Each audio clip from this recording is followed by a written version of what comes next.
लोग बाग भगवान पर प्रश्न उठाते हैं कि भगवान ने वृंदा के पातिव्रत धर्म को क्यों नष्ट किया। उससे पूर्व की कथा सुनना जरूरी है, क्योंकि जलंधर ने जो किया था वो पाप नहीं, वो महापाप की श्रेणी में आता है। महादेव का रूप धारण करके पार्वती जी का पातिव्रत नष्ट करने के लिए चला था। पार्वती जी कौन है?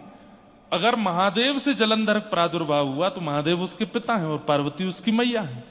अपनी ही मां के प्रति ऐसी भावना रख के चला है, तो पहले तो पार्वती जी का पातिव्रत नष्ट करने चला, ये महापाप। उसके बाद वह स्त्री भी कोई और नहीं है, उन्हीं की स्वयं की मैया है, जलंधर की मां लगती हैं पार्वती।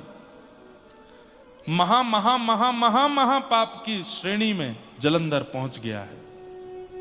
महादेव का रूप धारण करके पार्वती जी के सन्मुख गया, लेकिन पार्वती जी का सौंदर्य देख ही नहीं पाया। इतनी सुंदर पार्वती जी, वहीं मूर्छित होकर गिर पड़ा। पार्वती समझ गई महादेव तो नहीं है ये, मेरा सौंदर्य सब नहीं सह सकते, पर महादेव तो देवादिदेव हैं,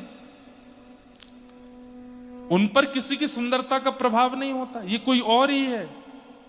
मूर्छित होते ही अपने असली रूप में आया जलंधर। देवताओं ने सोच लिया कि इसने बहुत बड़ा अपराध किया है, इसको दंड मिलना चाहिए। लेकिन तभी जलंधर के जीवन में आई वृंदा, जिनका पातिव्रत ऐसा था कि कोई भी देवता जलंधर का बालमा का नहीं कर पा रहा था। जलंधर महापापी, जलंधर अपने जीवन में बहुत कुछ पाप कर चुका है, लेकिन पत्नी के पातिव्रत के कवच से बच रहा था।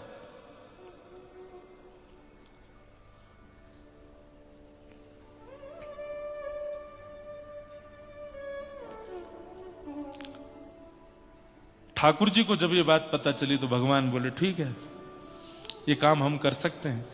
तब किसी ने कहा वृंदा को बहुत कष्ट होगा, वृंदा को बहुत पीड़ा होगी। तो ठाकुर जी बोले जीवन भर वृंदा को हम सुख प्रदान करने के लिए तैयार हैं, परंतु जलंधर ने जो पाप किया है उसका दंड उसको मिलना चाहिए।